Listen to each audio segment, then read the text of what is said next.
വടിയും പിടിച്ച് കുറച്ച് നേരം ഇങ്ങനെ ഇരുന്ന് കഴിഞ്ഞാൽ ഞാൻ അവിടെ ഇരുന്ന് ഉറങ്ങിപ്പോയി. കുറച്ച് നേരം ഉറങ്ങിപ്പോയിപ്പോൾ ഞാൻ വിചാരിച്ചു കുതിരക്കാരൻ എന്നെയും കവർ ചെയ്ത് പോയിണ്ടാവുന്നത്.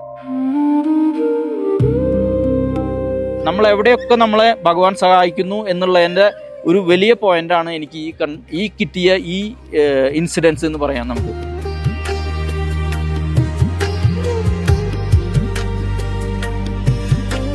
അപ്പോൾ അവന് വേണമെങ്കിൽ പറയാമായിരുന്നു, ഇല്ല ഇനി ഞാനില്ല, ഈ യാത്രകളിലേക്കൊന്നും ഞാനില്ല, ഇത്രയും ടഫ് എന്ന് പറയാമായിരുന്നു.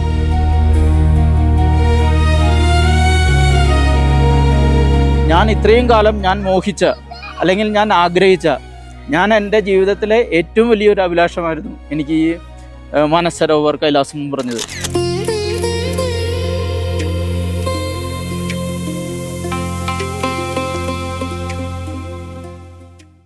കൈലാസ തീർത്ഥാടനത്തിൽ പങ്കാളികളായ ഞങ്ങളുടെ പ്രിയപ്പെട്ട സഹയാത്രികരുടെ അനുഭവങ്ങളാണ് നമ്മൾ കഴിഞ്ഞ അധ്യായം മുതൽ കണ്ടുകൊണ്ടിരിക്കുന്നത്. അതിൽ ഇന്ന് നമ്മൾ കാണാൻ പോകുന്നത് ഈ യാത്രയിൽ ഞങ്ങൾക്ക് വലിയൊരു ഊർജവും സ്നേഹവും പ്രചോദനവും നൽകിയ രണ്ടു കൂട്ടരെയാണ്. ഒന്ന്, പൂർണ്ണ പിന്തുണയോടെ ഒന്നിച്ച് കൈലാസ ദർശനത്തിനെത്തിയ ഒരു മനോഹരമായ കുടുംബമാണ്.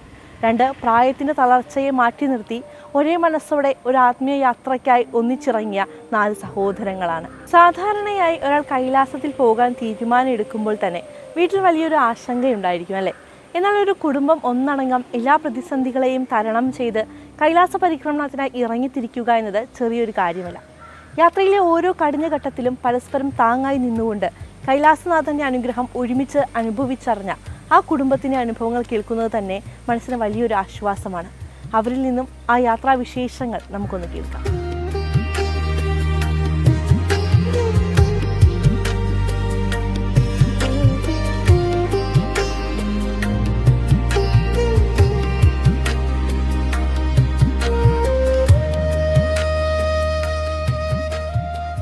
എൻ്റെ പേര് രാജു മേനോൻ എന്നാണ്. എൻ്റെ വീട് തൃശ്ശൂരാണ്. വൈഫിൻ്റെ വീട് തിരുവനന്തപുരത്താണ്. ഇതെൻ്റെ വൈഫാണ് സവിത മേനോൻ. ഇത് ഗോകുൽ കൃഷ്ണൻ വി മേനോൻ.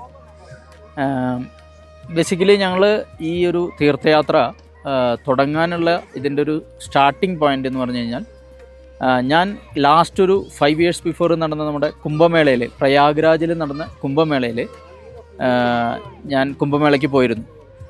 അത് സോളോ ആയിട്ടാണ് ഞാൻ പോയത്, തീർത്ഥയാത്രയുടെ കൂടെയല്ല, ഞാൻ സോളോ ആയിട്ടാണ് പോയത്. പക്ഷെ അത് എന്നിൽ ഉണർത്തിയ ഒരു നമ്മുടെ ആ ആത്മചൈതന്യം, അത് കറക്റ്റായിട്ട് എനിക്ക് ആ ഒരു സ്റ്റാർട്ടിങ് പോയിന്റ്, അത് ക്ലിക്ക്, അവിടെയാണ് എൻ്റെ ആത്മചൈതന്യത്തിൻ്റെ ഉണർവ് എനിക്ക് കിട്ടിയതെന്ന് പറയാം. അവിടെ ഞാൻ ധാരാളം മുനിമാരെയും അതുപോലെ തന്നെ ഋഷിവര്യന്മാരെയും ഞാൻ കണ്ടുമുട്ടുകയുണ്ടായി. വളരെ നല്ലൊരു എക്സ്പീരിയൻസ് ആയിരുന്നു. അതിൻ്റെ ആ 3 ദിവസം അവിടെ, അതിലൊരു മഹാസ്നാനം കൂടാനും എനിക്ക്, രണ്ടാമത്തെ മഹാസ്നാനം കൂടാനും എനിക്ക് സാധിച്ചു. 3 ദിവസം അവിടെ സ്റ്റേ ചെയ്ത് മഹാസ്നാനം കൂടി കഴിഞ്ഞിട്ടാണ് ഞാൻ തിരിച്ചു പോകുന്നത്. അവിടെ നിന്ന് എനിക്ക് ചില ഉൾവിളികൾ, നമുക്ക് പറയാവുന്ന ചില ഉൾവിളികൾ, ആത്മവിളികൾ നമുക്ക് ഉണ്ടായി എന്ന് പറയാം. അതിന് ശേഷം എനിക്കുണ്ടായ ചേഞ്ചസ് വളരെ ഫാസ്റ്റായിരുന്നു. കാരണം ഞാൻ അവിടെ നിന്നാണ് ഞാൻ എൻ്റെ ആ ഒരു ചൈതന്യത്തിലേക്കുള്ള, എൻ്റെ ആത്മചൈതന്യത്തിലേക്കുള്ള, അതായത് ദേഹവും ദേഹിയും തമ്മിലുള്ള വ്യത്യാസം മനസ്സിലാക്കാൻ ഞാൻ തുടങ്ങിയത്. അവിടെ നിന്ന് ഇതിനു മുമ്പേ ഞാൻ മെഡിറ്റേഷനും അതുപോലെ തന്നെ ബാക്കിയുള്ള നമ്മുടെ യോഗയും ഒക്കെ ചെയ്യുന്ന ആളാണ് വളരെ കാലങ്ങളായിട്ട്. പക്ഷേ ഇവിടെ നിന്നാണ് എനിക്ക് ഈ ആത്മചൈതന്യം നമ്മൾ തേടിയുള്ള, അതായത് ഞാൻ എന്താണ് എന്നുള്ള എൻ്റെ ഉൾവിളി എനിക്ക് വന്നത്. അവിടെ നിന്ന് ഞാൻ പിന്നീടാണ്, അപ്പോൾ എൻ്റെ ഫ്രണ്ടാണ് രാജൻ, അതുപോലെ തന്നെ ബിന്ദു, അവരെന്നെ കുറച്ച് വർഷങ്ങളായിട്ട് എന്നെ വിളിക്കുന്നുണ്ടായിരുന്നു, തീർത്ഥയാത്രയുടെ ഗ്രൂപ്പിലേക്ക് വരൂ, നമുക്ക് ഇതുപോലെ ഇങ്ങനെ പ്രോഗ്രാമുകളുണ്ട്, നമുക്ക് പോകണം എന്ന് പറഞ്ഞുകൊണ്ട്. പക്ഷേ ഈ പ്രയാഗ്രാജിലെ കുംഭമേളയോടുകൂടി എനിക്ക് ആ ഒരു ഉൾവിളി പെട്ടെന്ന് ഉണ്ടാവുകയും അതിനുശേഷം ഞാൻ ആദ്യമായിട്ട് പോകുന്നത് തീർത്ഥയാത്രയുടെ കൂടെ നമ്മുടെ ആദി കൈലാസമാണ്. ഒരു 2 വർഷം മുമ്പാണ് ഞങ്ങൾ ആദി കൈലാസം. അങ്ങനെ ഞാൻ പോകുന്നു എന്ന് പറഞ്ഞപ്പോൾ എൻ്റെ ഭാര്യയും അതുപോലെ തന്നെ മകനും അവരും പറഞ്ഞു ഞങ്ങളും വരുന്നുണ്ട്. പക്ഷേ എനിക്ക് അപ്പോഴും ഒരു സംശയമുണ്ടായിരുന്നു, ഇവർക്കത് പൂർത്തീകരിക്കാൻ സാധിക്കുമോ എന്നെനിക്കൊരു സംശയമുണ്ടായിരുന്നു.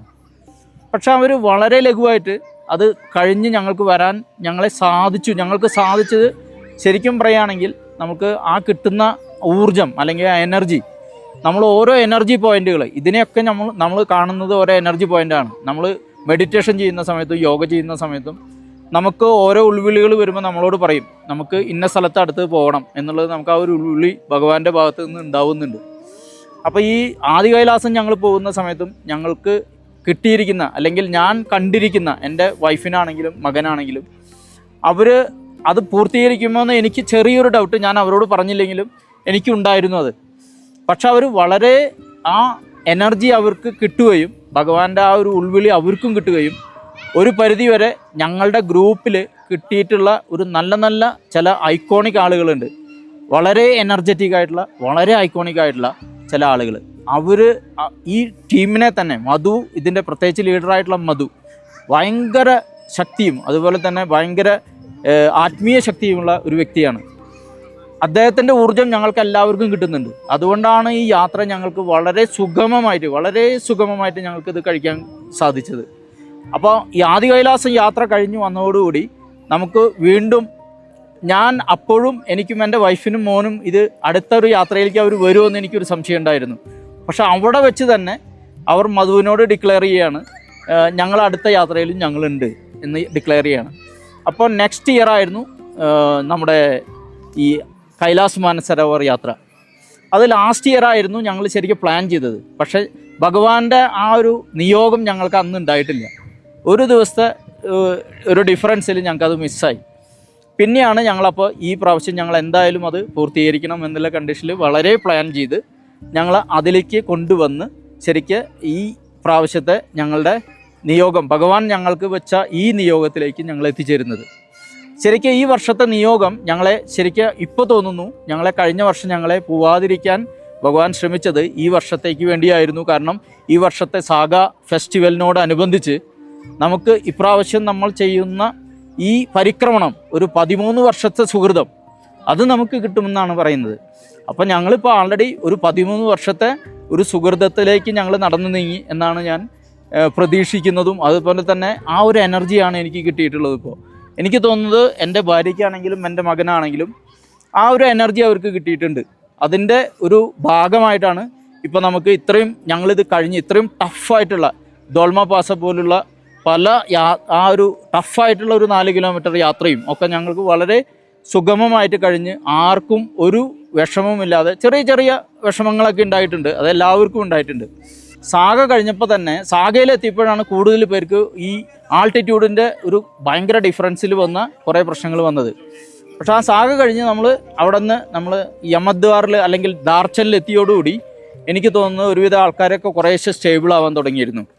പിന്നെ നമ്മൾ കണ്ടത് നമ്മൾ യമദ്വാറിലേക്ക് നെക്സ്റ്റ് ഡേ നമ്മൾ യമദ്വാറിലേക്ക് പോകുന്നതാണ്.